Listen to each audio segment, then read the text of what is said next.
Ya está con nosotros el doctor Jorge Mejía Martínez, es el delegado del Gobierno Nacional para los diálogos de paz urbana, digámoslo así de manera muy sencilla, diálogos de paz urbana en el contexto de la paz total, del proceso de paz total del presidente Gustavo Petro. Doctor Jorge Mejía, gracias por estar con nosotros en Clickracia, el poder de la información, un clic, la democracia en la información. Bienvenido. Muchas gracias, Roger. Un buen día para ti, para tu equipo y para todos los internautas, como lo decía Margarita Restrepo.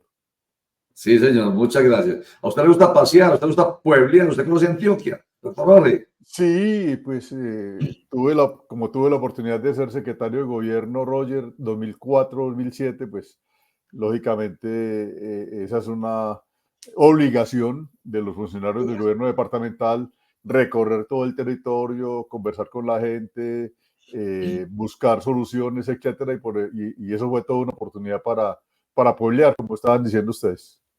Ese fue el gobierno de Aníbal Gaviria, gobernación de Antioquia. Sí, Roger, así fue. 2004, 2007, claro.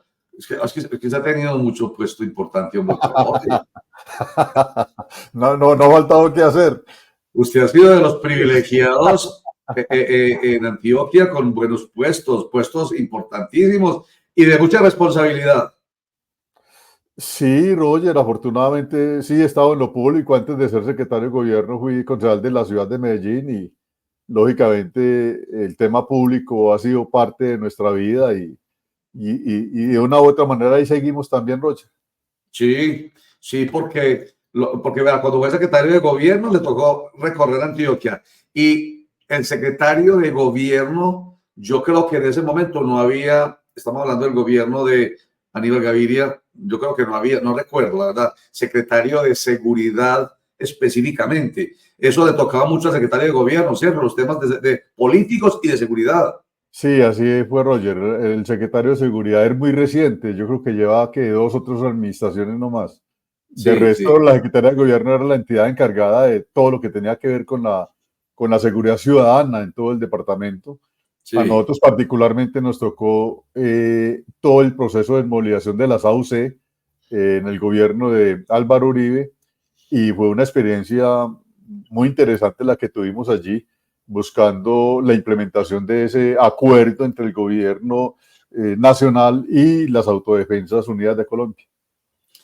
Sí, señor. O sea, que tiene toda esa experiencia y voy por ahí para que nos vamos metiendo en el tema que nos compete.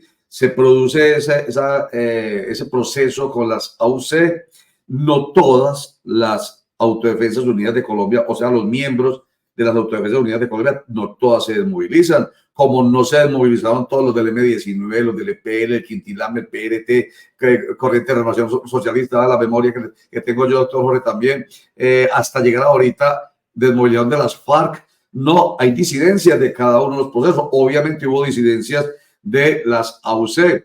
Creo que de ahí surgieron las Águilas Negras y se fueron, digamos, desprendiendo y se fueron convirtiendo en grupos neoparamilitares. Doctor Jorge Mejía, ¿podemos emplear la expresión? Sí, incluso los urabeños, ¿recuerdas, Roger? Los urabeños que tenían como epicentro la región de Urabá, pero que lógicamente desde allí una expansión no solamente al resto del departamento de Antioquia, sino también del país, de Colombia. Entonces, sí, son herencias que quedan de esos procesos, pero que indudablemente no hacen que se pierda la noción de la importancia de que Álvaro Uribe haya procedido con la desmovilización de esas estructuras. Fueron cerca de 30.000 personas las que se desmovilizaron en aquella ocasión, aunque como lo dices, no todas quedaron enganchadas en el proceso, sino que hubo un número, no sabíamos exactamente de cuántas, pero sí significativo de personas que volvieron a reincidir. Lo mismo ocurrió con las FARC y seguramente lo mismo ocurrirá con otros procesos de movilización de organizaciones armadas ilegales que puedan ocurrir en el futuro. Es una realidad, las disidencias son una constante, pero eso no es óbice para que no se intente la desarticulación de estas organizaciones en el 50%, 60, 70%, cualquier porcentaje ya que contribuya a salvar vidas justifica la pena. Exactamente, eso hay que tenerlo muy en claro. Un 50%, la mitad, que realmente se han desmovilizado más de la mitad, un 60%. Lo que se desmovilice realmente es ayudar a salvar vidas. Entonces no puede tener uno la idea esa de, es que no fue el 100%, no fue exitoso. No, lo que se logra realmente le aporta mucho a la pacificación del país. Oiga, doctor Jorge, entonces precisamente llegando hacia allá, en ese proceso, hoy estamos hablando de la intención de una paz total, que ya ubique también en las negociaciones, aunque ya vimos que con el ELN, pues lamentablemente ha surgido este impasse de la semana antepasada. En todo caso, la idea es continuar con esos reductos de grupos que conocemos hoy como organizaciones criminales de alto impacto, de violencia urbana, que ellos realmente se puedan acoger, sino someter, que creo que por ahí no es la cosa, acoger en un proceso que definitivamente le baje la tensión armada urbanamente hablando. Sí, la intención, Roger, es que como consecuencia de este proceso de paz urbana, como parte, así lo has dicho también, de la paz total del gobierno nacional, haya una desarticulación o transformación de un porcentaje muy significativo de estas estructuras que son fuentes generadoras de violencia en su territorio durante muchos años, décadas, 20, 30, 40 décadas. Buena parte de estas estructuras son herencia o resultado de procesos que vienen desde Pablo Escobar, desde los Pepes, después de Don Berna, Diego Fernando Murillo, que fue el prohijador, digámoslo así, de buena parte de las estructuras que tuvieron que ver con el paramilitarismo urbano, el bloque cacique Notivara, y al mismo tiempo con este tipo de estructuras organizadas ilegales de alto impacto, como se dice, pero no dedicadas a confrontar el Estado propiamente dicho, por eso no tienen una connotación política, sino inicialmente al narcotráfico y a otras actividades ilícitas. Entonces, el gran reto es cómo lograr la desactivación de esas organizaciones de tal manera que podamos reducir sustancialmente los niveles de violencia en Medellín y el Valle de Aburrá. Sabemos que el 100% no será posible inicialmente, eso sería un sueño, tenemos que aterrizar la paz, entender que desde el punto de vista de la posibilidad, ¿qué es lo factible? La paz posible, no tanto la paz soñada, la paz ideal, porque muchas veces lo ideal va atenta contra la posibilidad. Entonces, en eso estamos, Roger, trabajando para que de este proceso podamos decir más adelante que en lugar de 350 organizaciones de barrio, de comuna, llamadas bandas o combos dedicadas a la actividad ilegal, a la delincuencia organizada, podamos decir que desarticulamos, desactivamos, transformamos el 50, el 60 o el 70%. Eso ya sería un gran logro y lógicamente un beneficio en aras de desactivar esas fuentes de violencia.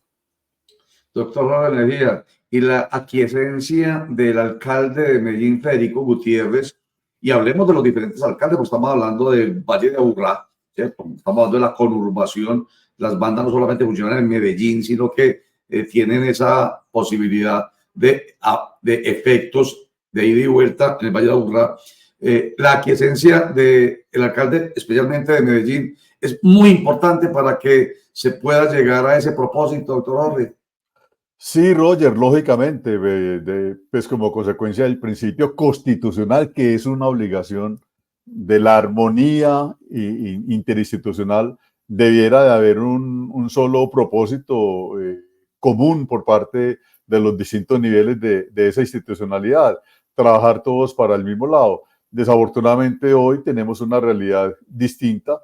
Hoy nuestros gobernantes territoriales tienen agendas políticas que no coinciden, incluso son de oposición a la del gobierno nacional, pero hay temas en los cuales necesariamente tenemos que confluir y yo creo que este tema de la paz, que es la mejor manera de luchar por la seguridad, que es la mejor manera de luchar por la defensa de los derechos humanos, debiera de desmontar esas prevenciones interinstitucionales y trabajar mancomunadamente por un solo propósito, que es la paz en el territorio. Yo aspiro a que más adelante se produzca esa interacción, esa articulación, porque indudablemente va a primar el interés común. Eso es lo que pretendemos.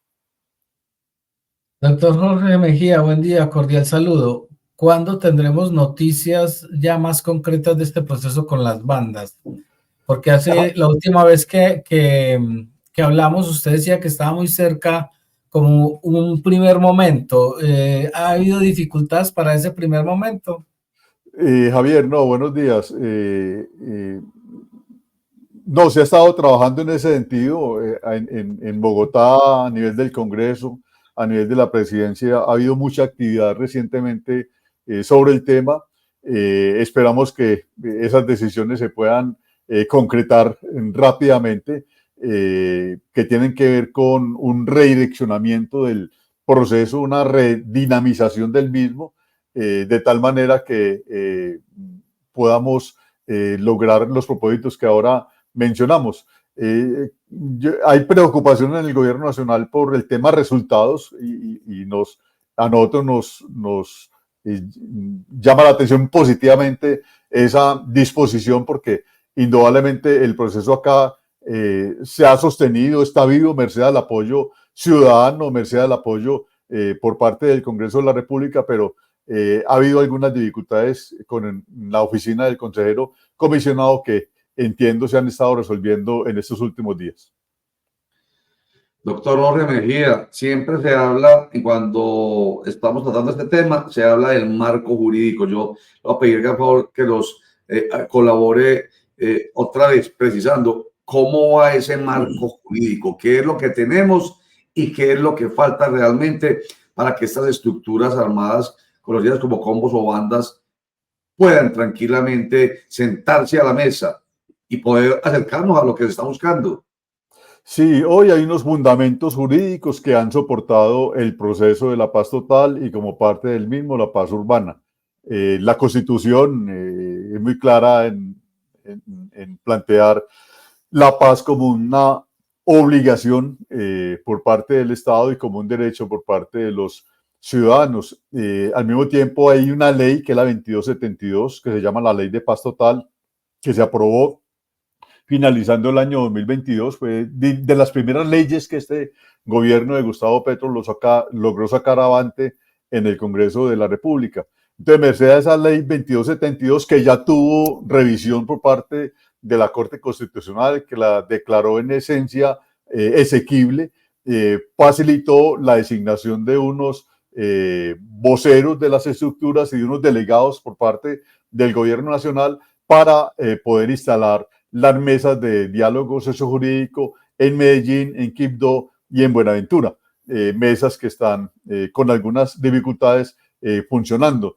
Entonces, en lo básico está ese contexto jurídico en marcha, iluminando, digámoslo así, lo que es este ejercicio. Pero indudablemente hay unos vacíos, hay unas deficiencias que tienen que ver con el proceso, porque es muy sui generis. Es la primera vez que un gobierno nacional se plantea como parte de una política nacional el tema urbano, y no hay antecedentes, no había experiencias anteriores y elaboraciones de tipo jurídico que soportaran este tipo de ejercicios. Entonces, la Corte Constitucional le orientó al Congreso de la República la solución a ese tema jurídico, que particularmente tiene que ver, por ejemplo, con asuntos como cómo lograr la desmovilización colectiva de los miembros de estas estructuras. Hoy el Código Penal permite que, mediante el principio de oportunidad, uno se pueda negociar, digámoslo así, con el Estado, en este caso con la Fiscalía, beneficios a cambio de someterse a la justicia, pero la gran falencia es en lo colectivo, que es el gran reto de este proceso, Roger y Javier. Pues es el gran propósito, la desarticulación o la transformación de estas estructuras, y para eso se requiere ese tipo de normas, ese tipo de herramientas. Hay discusiones a nivel del Congreso particularmente sobre cuál es el camino. Unos consideraban que el camino era revisar la ley 975, la de Justicia y Paz, que está vigente todavía y que fue la que inspiró el proceso de desmovilización de las AUC. Otros consideran que no es necesario ese tipo de revisiones, sino que adicionar o modificar el Código Penal para posibilitar la atención a los requerimientos que requiere este tipo de procesos. En fin, son las rutas que se están considerando. Recientemente estuvo acá la ministra de Justicia, ustedes recuerdan, Roger y Javier, en la audiencia que hubo por parte del Congreso de la República sobre la paz urbana. Acá tuvimos a la ministra y ella anunció que ya tenían un borrador de proyecto de ley para someter al Congreso y que en el curso de estos últimos días de septiembre o primeros de octubre se anunciaría el contenido de esa ley. Entonces, se está trabajando como un reconocimiento que efectivamente esa es una necesidad. Doctor Jorge, pero usted dice que las mesas instaladas han venido trabajando con algunas dificultades. La del Valle de la Burrada específicamente, ¿cómo va y cuál ha sido hasta hoy 30 de septiembre, la voluntad de esos jefes para mantenerse en esta mesa? La mesa está viva, Javier, está viva, la mesa se ha sostenido, nosotros con alguna frecuencia tenemos contacto, nos reunimos, conversamos en Itagüí. En ese sentido nosotros no tenemos ninguna duda sobre la disposición de estas personas, particularmente los voceros de las estructuras, sobre su voluntad que ha sido muy reiterativa.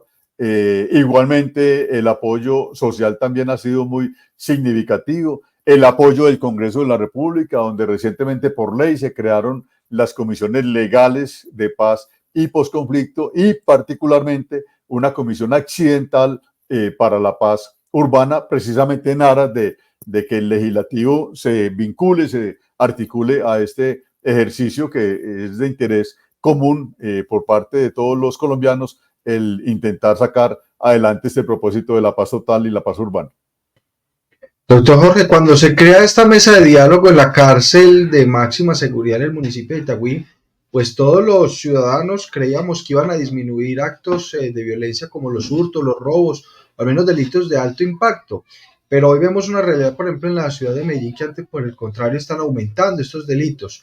Eso no se tenía planeado dentro de ese inicio de esa mesa de paz, de diálogo, disminuir estos delitos, disminuir el accionar de los grupos armados ilegales hasta que se cree políticas claras frente a lo que se viene planteando en la cárcel de máxima seguridad de Itagüí, porque hoy vemos una realidad en las calles paralelo a una discusión y un diálogo que se viene realizando con estos jefes de estas bandas delincuenciales. Sí, Oscar, no, yo creo que el proceso de alguna manera ha incidido en lo contrario que tú mencionas, Oscar. Ha habido una reducción de homicidios y también de las extorsiones, eso se determinan por cifras, los datos son los que nos da cuenta de la veracidad o no de estas afirmaciones. Si miramos el informe de hoy del Sistema de Información y Seguridad y Convivencia de la Alcaldía de Medellín, tenemos datos como los siguientes. A la fecha de hoy, entre el 1 de enero y el domingo 29 de septiembre, llevamos 222 homicidios acá en la ciudad de Medellín y en ese mismo periodo, el año anterior, teníamos 273. O sea que tenemos una reducción cercana al 20%. En este periodo igualmente llevamos 123 días sin homicidios. En Medellín, una cifra récord, porque en el mismo periodo del año anterior, que también tuvimos una reducción significativa de homicidios, habíamos tenido 104.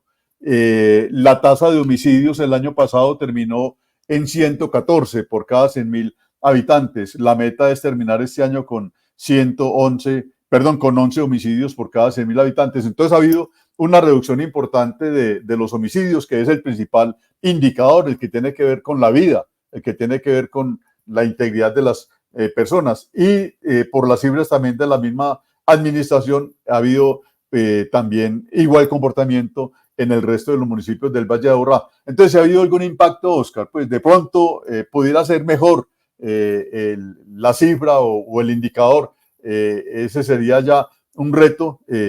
Acá tenemos, no todos los homicidios se relacionan con las estructuras. Recordemos que aquí hay homicidios por problemas de convivencia, hay homicidios por violencia intrafamiliar, por homicidios relacionados con problemas de género, etcétera, pero también indudablemente por el accionar de estas organizaciones que no se han desarticulado. El objetivo es llegar a ese objetivo de su desarticulación, su desmonte o su transformación. Hacia allá tenemos que tender. Ese es el punto de llegada, digámoslo de esa manera. Sobre la marcha hay que ir logrando hechos y logros de paz como la reducción de la criminalidad y la violencia en el territorio, pero indudablemente pretender que desde el comienzo ese sea el comportamiento no es como muy lógico, porque precisamente para eso nos sentamos a conversar, para que mediante el diálogo y la conversación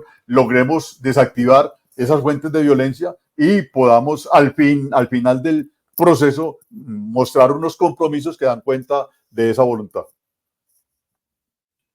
Esperemos que así sea, doctor Jorge Mejía Martínez, porque pues ese es el sueño anhelado, la paz en general, sueño anhelado, sueño además que está inscrito ahí en la Constitución Política de Colombia, que obliga al Estado a que participe de todas las maneras posibles en garantizar ese sueño anhelado. Ojalá haya por fin coordinación de voluntades, la voluntad del gobierno nacional y las voluntades de nuestros gobernantes regional y territorial, hablando del gobernador de Antioquia, alcalde de Medellín, para que puedan todos trabajar pensando en un objetivo común. Ojalá así sea, porque facilitaría las cosas. Y bueno, y esperamos que tu trabajo sea como delegado importante para que, como decíamos al principio, hombre, se apunte usted otro chulito de esos verdes positivos en su carrera pública, doctor Jorge Mejía Martínez. Muchas gracias, doctor Jorge, por estar con nosotros. Gracias, Roger, Javier y Oscar, y igualmente a todos los internautas. Feliz día para todos o feliz tarde. Chao, que esté bien.